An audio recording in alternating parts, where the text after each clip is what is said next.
23 मई 2014 की रात लगभग 9 बजे के आसपास का ये वक्त रहा होगा। एक महिला अपने 6 महीने के बच्चे को दूध पिला रही थी।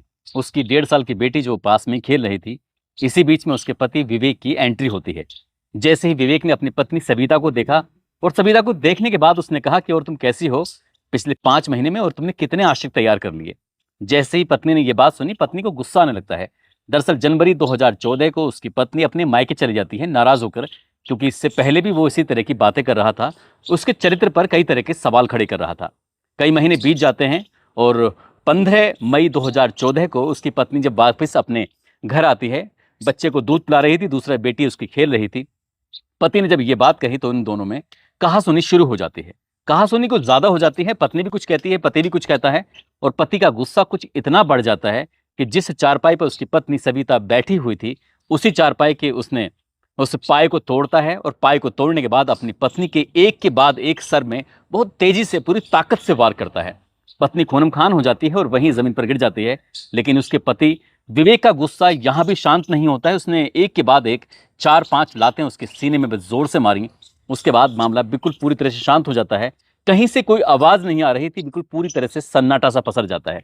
इस घटना को जब 24 घंटे बीत जाते हैं, तब विवेक की बहन अर्चना और उसका जो पति होता है कमलाकर पावनकर, दरअसल ये भी आ जाते हैं।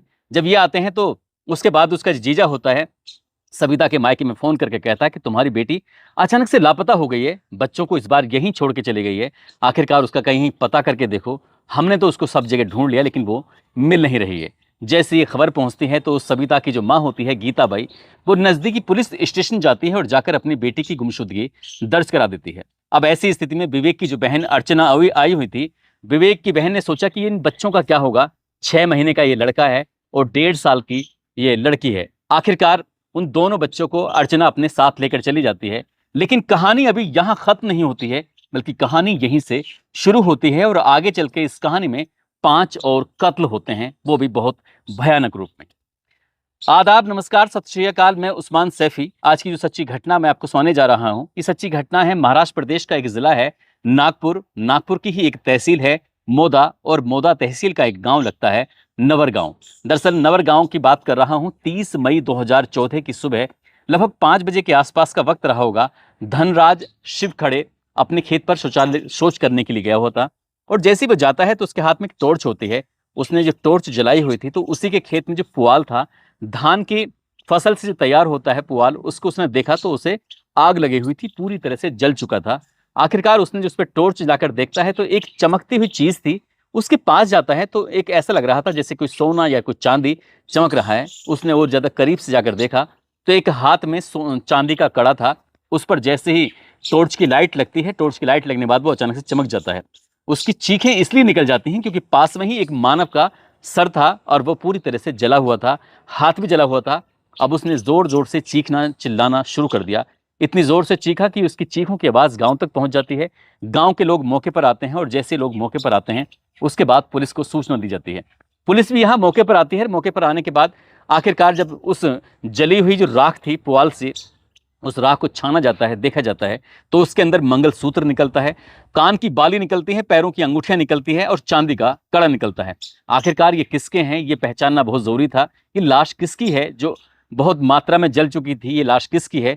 तभी किसी ने कहा कि अभी 2-4 दिन पहले एक महिला की गुमशुदगी जो दर्ज हुई थी, आप इसके बारे में पता कर लीजिए, कहीं ऐसा तो नहीं है वो हो। दरअसल उस महिला की जो गुमशुदगी दर्ज हुई थी वो 25 मई 2014 को हुई थी, जिसकी जो इस सविता नाम की एक महिला है जो अचानक से लापता हो जाती है। पहले पुलिस जाती है उसके सास के पास, और सास को वो सारे जो जेवर मिले हुए थे उस राख के ढेर में उन्हें दिखाया जाता है। कहा जाता है कि ये मंगलसूत्र क्या तुम्हारी बेटे की बहू का है? तो वो कहती है कि मेरे बेटी की बहू का ये मंगलसूत्र नहीं है। उसने मंगलसूत्र, उसने कड़ा, उसने कान की बाली, उसने पैरों की अंगूठियां, सबको उसने इनकार कर दिया। उसने कहा कि ये मेरी बहू का है ही नहीं।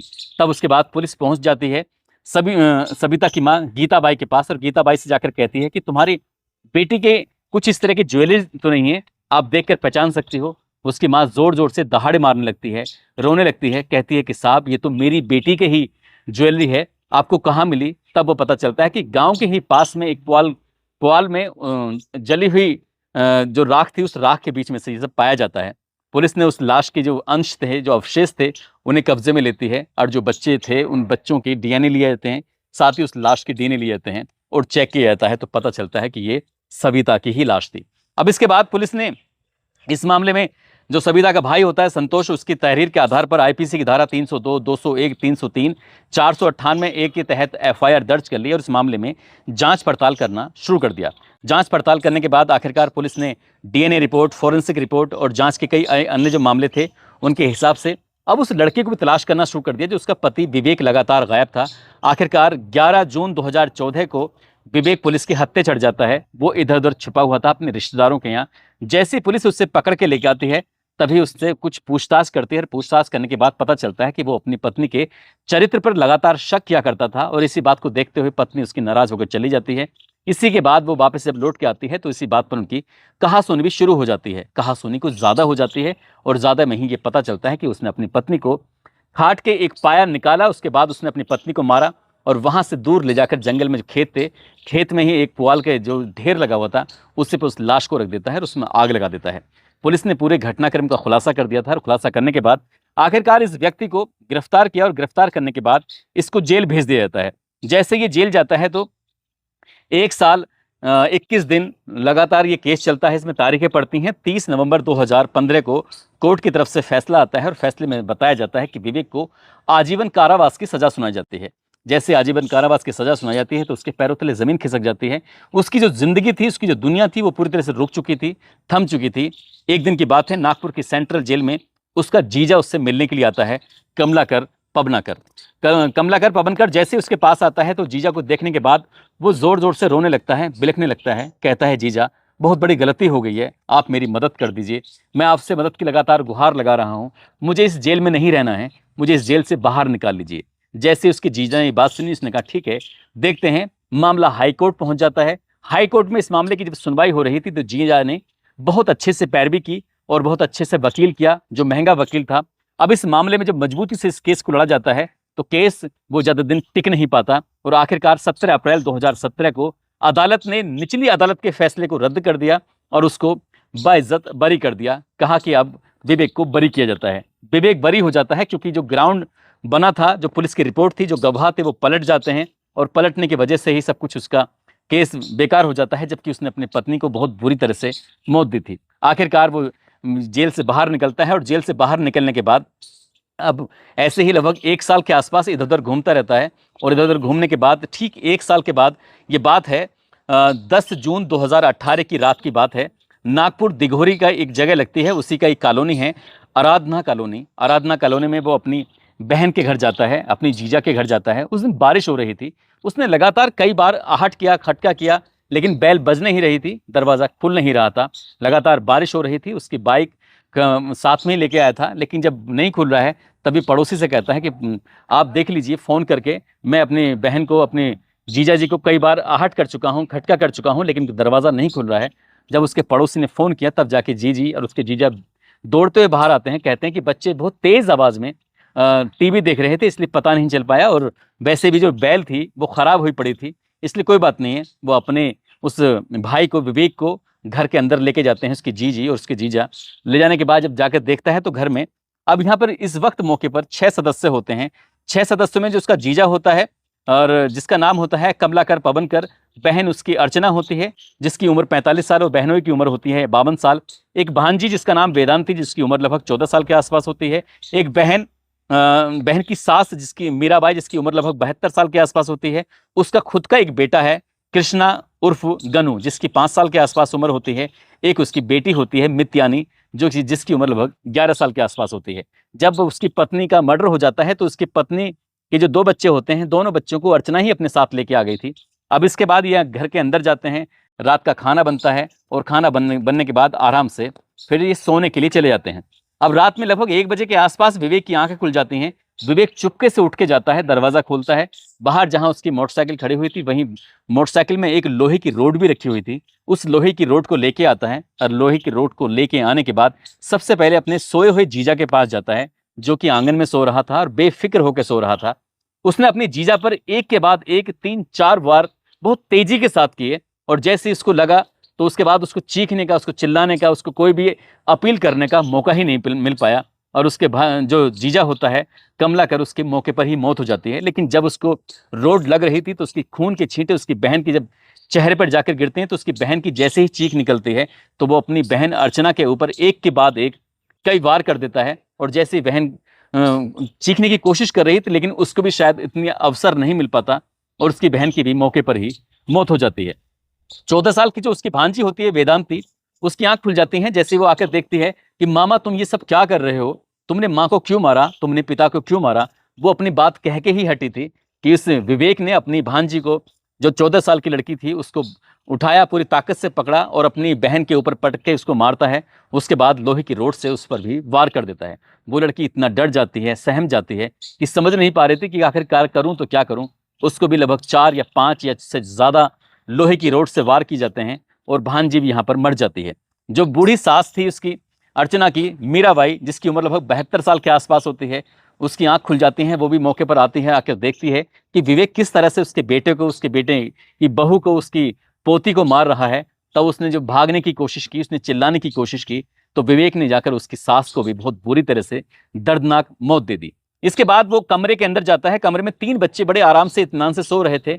उन्हें किसी भी बात की कोई फिक्र नहीं थी, उन्हें नहीं पता था कि बाहर आखिरकार क्या चल रहा है। उनके बच्चों के पिता भी मारे जा चुके हैं, उन बच्चों की माँ भी मारी जा चुकी है, एक बहन मारी जा चुकी है, एक दादी मारी जा चुकी है। लेकिन मारने वाला जो विवेक होता है, उसके 2 बच्चे अंदर लेटे हुए हैं, साथ में एक और उसकी भांजी है जो अंदर लेटी हुई थी। यहाँ भांजी मिताली, जो उसका बेटा है कृष्णा उर्फ गनु, और उसकी बेटी मित्यानी, ये लेटे हुए थे और तीनों आराम से एक दूसरे से चिपक के लेटे हुए थे। वो भूल गया था कि आखिरकार वो क्या कर रहा है।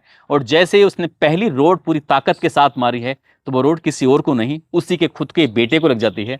और जैसे ही उसके खुद के बेटे को लगती है तो उसके पैरों तले जमीन खिसक जाती है। दरअसल वो अपनी भांजी को मारना चाहता था लेकिन भांजी के लग नहीं पाता और उसका बेटा यहाँ पर मर जाता है।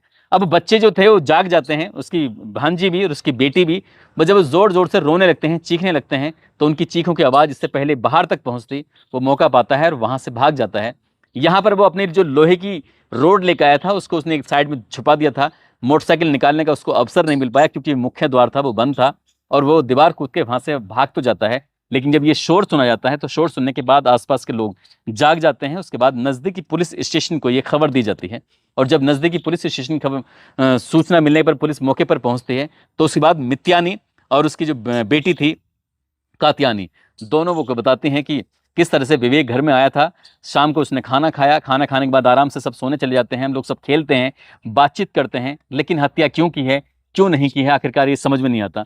उसके बाद पुलिस की 8 टीमों का गठन किया जाता है, और 8 टीमों का गठन करने का सिर्फ एकमात्र उद्देश्य था कि जितनी जल्दी हो सके विवेक की गिरफ्तारी होनी चाहिए, क्योंकि विवेक का नाम शामिल था, विवेक का नाम सामने आ रहा था। आखिरकार विवेक ने अपनी बहन, अपने बहनोई और बहनोई की माँ को, अपनी भांजी को और अपने ही बेटे को क्यों मारा, इसके पीछे की क्या वजह थी।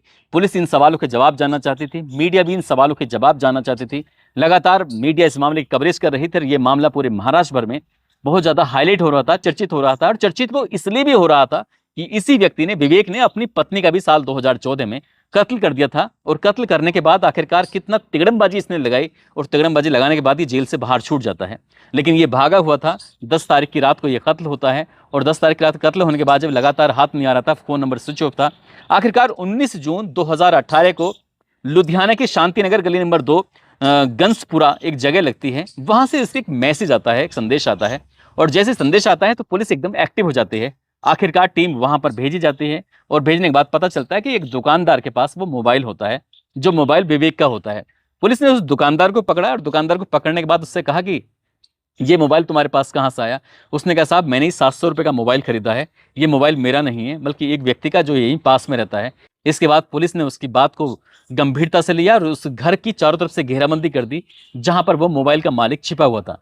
पता चलता है कि वो विवेक ही था। आखिरकार पुलिस ने विवेक को गिरफ्तार किया, और गिरफ्तार करने के बाद जब उसे पूछताछ के लिए लेके आते हैं, उससे पूछताछ की जाती है। उसे लुधियाना से सीधा हवाई जहाज के माध्यम से पहुंचाया जाता है नागपुर में। और जब वहां से उससे पूछताछ की जा रही थी तो उसने चौंकाने वाली बात कही। उसने कहा कि जब वो जेल चला जाता है अपनी पत्नी के ही मर्डर के इल्जाम में, तो उसका बहनोई उसकी मदद करता है, और मदद करने के बाद उस पर लाखों रुपए बता देता है कि तुम पर लाखों रुपए खर्च हुए हैं, तुम्हें लाखों रुपए तो देने ही पड़ेंगे।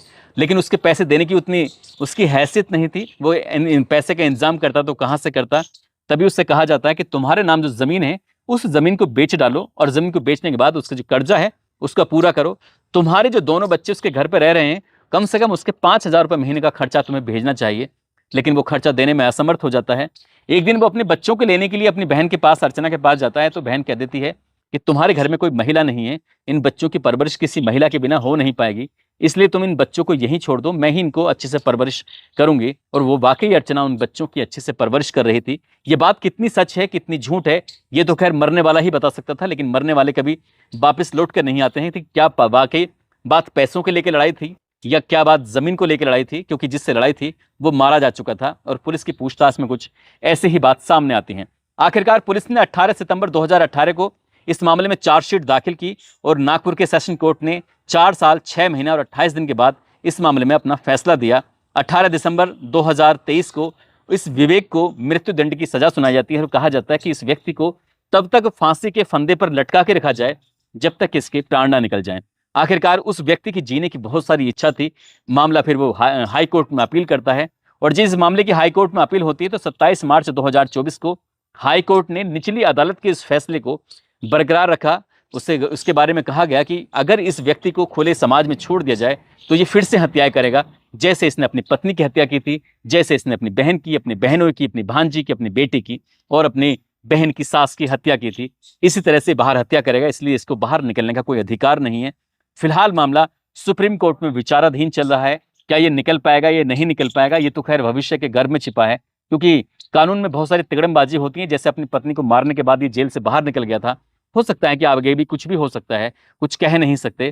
लेकिन फिलहाल इसको मृत्युदंड की सजा सुनाई हुई है। अभी तारीख निश्चित नहीं की है कि ये कब इसको फांसी दी जाएगी, लेकिन जब जब इस कहानी के बारे में नागपुर महाराष्ट्र में बातचीत होती है तो लोगों को यकीन नहीं होता कि एक आदमी इतना घिनौना काम कैसे कर सकता है, इतना हीनियस कैसे हो सकता है, आखिरकार इतना बेदर्द इंसान कैसे हो सकता है।